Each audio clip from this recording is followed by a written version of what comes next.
everyone, and welcome back to another industry report. So, you've probably seen the news headlines. Activision-Blizzard admit their reorganization might make their operation worse. Seeing a headline like that so soon after the announcement of their reorganization that, of course, cost a lot of jobs, that's pretty wild. And without knowledge of really what an SEC filing actually is, it really might seem like Activision-Blizzard are a pack of headless chickens.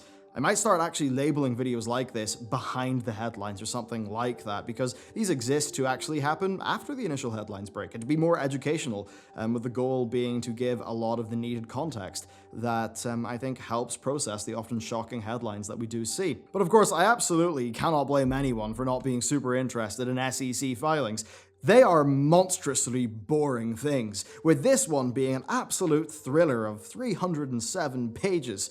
But don't worry, I've went through the whole thing for you, and today we're basically going to go through what that line about the reorganization actually means, as well as a number of other interesting bits of company information that we can get from their SEC filing. First off, this paragraph about their company reorganization and what it might actually mean. So, in the risk factors section of their filing, they talk about how they may not realize the expected financial and operational benefits of their recently announced restructuring plan, and that its implementation might negatively impact their business. They go on to say that they announced their plan to refocus their resources on their largest opportunities and to remove complexity and duplication across their businesses, going on to then say that their expectations of benefits are based off assumptions, and that those assumptions might not be accurate, saying that additionally they're also subject to economic and competitive uncertainties, then going on to admit that, yeah, there could be other negative consequences that are more human resources based. They say that they could experience further staff attrition,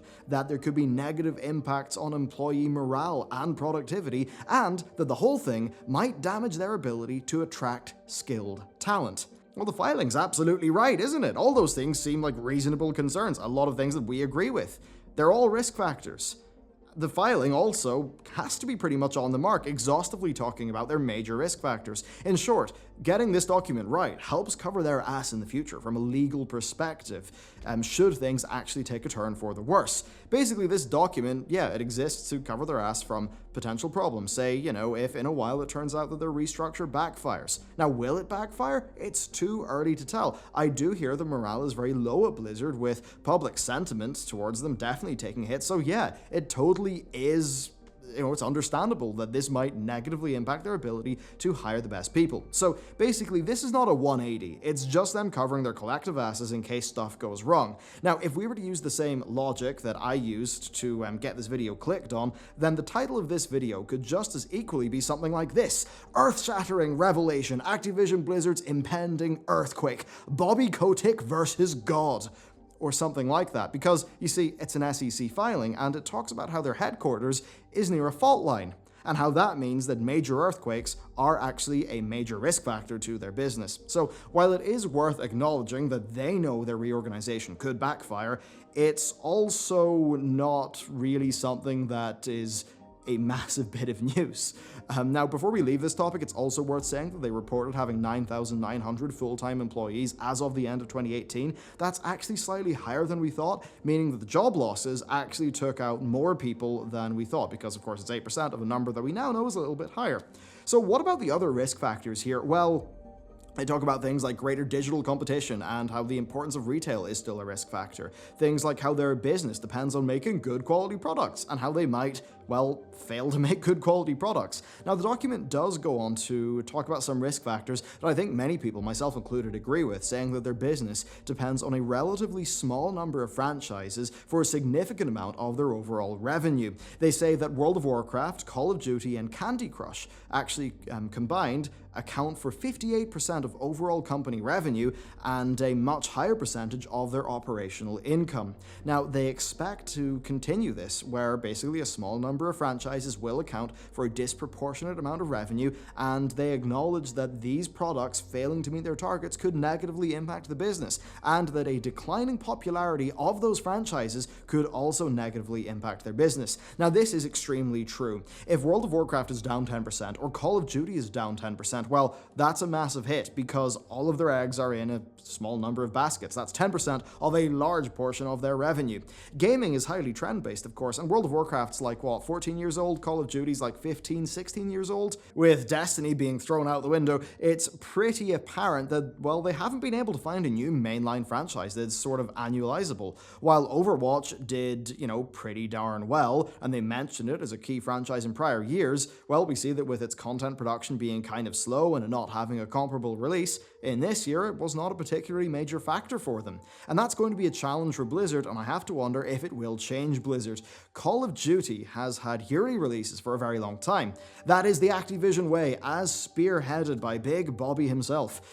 That very much is not the Blizzard way. Their franchises have never been designed for annual releases. Given their reorganization and Blizzard's overarching goal now being to shift out more product, well, one wonders if things will change, and if we will see Blizzard, the organization, overall be expected to have 1 or 2 major releases per year and just to keep that up, basically to keep in line with what Activision have been able to do with the Call of Duty franchise. Indeed, even when you look at, say, the Destiny deal, we actually know that they were contractually obligated to have a certain release date that was quite high. And that's a release rate that likely impacted Bungie's long-term goals for the franchise. Now, moving on past that, we see them talk about their $2.7 billion debt as a risk factor, and I mean, yeah, it certainly is, but debt plays a very different role for a large company than it does for you or I in our personal lives, and I don't think it's actually that relevant, as much as $2.7 billion is a lot of money. Now, moving on, they also talk about loot box laws being a risk to their business. Of course, over in China, we've seen that companies have to disclose their odds, then various EU member states are now implementing or considering the implementation of further regulation of loot boxes, with EA actually disabling FUT purchases in Belgium. They then actually talked about the free-to-play model, acknowledging that really it being based off whales, where a large amount of revenue comes from a small percentage of customers, is another risk factor for their business. And they continue to talk about, well, their low predictions for the 2019 fiscal year, anticipating lower revenues and lower earnings per share than in 2018. And when we move on to the finances, we again see things that are sort of interesting. So first, their actual margin went up from 18.7% in 2017 to 26.5% in 2018, but I think more interestingly, we actually get a look at their per-platform revenue numbers. What do you see here? Well, you see as time goes on, console and PC revenues are actually a little bit stagnant. Mobile, though, is a different story, with a far higher growth rate, of course driven more by King than by Blizzard or by Activision. But that might be set to change. Of course, Diablo Immortal is in development. We know that World of Warcraft's Corey Stockton is currently working on a mobile kind of Pokemon Go-inspired game over at Blizzard. Overall, we have heard about Blizzard's shift to have a sort of a higher number of smaller teams within the company working on mobile projects, as headed up, I believe, by Alan Adam. And of course, we also see that ActiBliz doesn't have core mobile games like, say, Fortnite or PUBG Mobile. Instead, they're more dependent on their casual offerings like Candy Crush. And that makes me wonder, are they going to try to translate their more core franchises over to the mobile market? Certainly looking at Blizzard, that would not be surprising to me. And when we look at these overall numbers, I mean, they're things that as a core gamer make me a little bit sad. As I covered in my NCSoft/ArenaNet video, I think everybody who watches these PC and console gaming videos, we could all boycott mobile games entirely, and it probably would not make a lick of difference, which is just a little bit sad. Now, on the topic of Blizzard, we actually have seen their operating revenue starkly decline over the last few years, being $995 million in 2016, $712 million in 2017, and $685 million in 2018. Now, 2018 did see Battle for Azeroth launch, and that did sell very well for the company, but overall, when you look at these numbers, it's good context for what we've heard about Blizzard, where their low output has not been great for their finances. But of course, their low output has usually meant a focus on quality, and that has meant that whenever their games do release, they have tended to perform extremely well.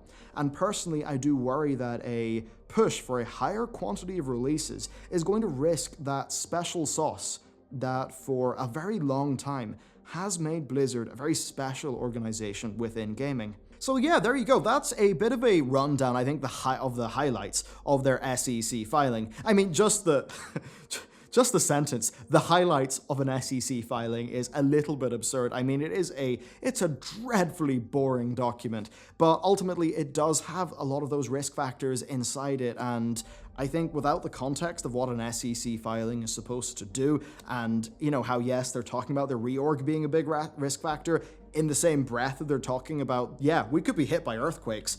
I mean, the only thing, I'm surprised that everybody doesn't just say, yeah, Earth could be hit by a gamma ray burst in their SEC filing, but I suppose that pretty much would impact every company. So there you go, that's my overall take on it. As for Activision Blizzard as an organization, really for me the key takeaway is they have a lot of eggs in a small number of baskets.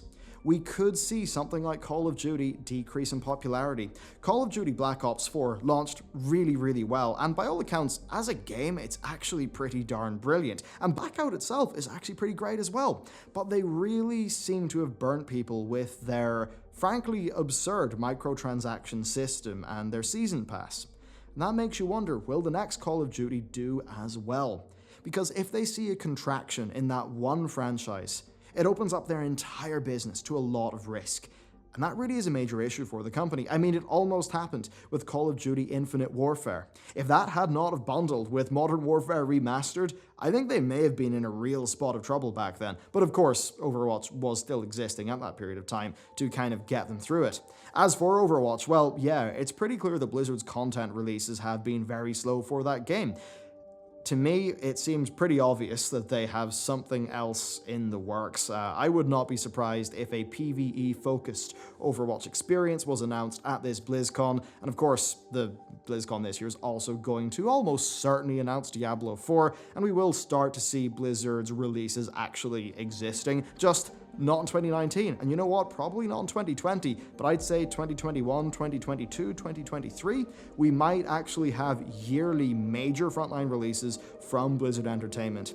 As for Activision, well, whenever they lost Destiny, I remember talking about how I kind of imagined they would have something else there. We don't know what that is yet. It could actually be nothing, and if it is nothing, yeah, it does make you wonder about what will happen to Activision, especially now that they essentially just exist as the Call of Duty people who sometimes publish, well, in fairness, very successful re-releases of games and maybe something like From Software's next title. So overall, yeah, it's an interesting position that they find themselves in. Ultimately, what is the best way to move forward? I would hope that it's by having a diversified portfolio of loads of different games that are all pretty well risk managed, but you know what, in the modern era it really does seem like it's all about just going for Hail Mary after Hail Mary, trying to get the next big thing. So yeah, there you go, that is my thoughts on Activision Blizzard and just where they pretty much are at. If you would like to watch more content, then you can check out my recounting of the pretty insane Skyrim Together situation where they lost 10 grand, actually got up to 35 grand a month, but based on stolen code, which is pretty spicy. So you can check out that video next. Thank you very much for watching this one, and with that, I'll see you next time.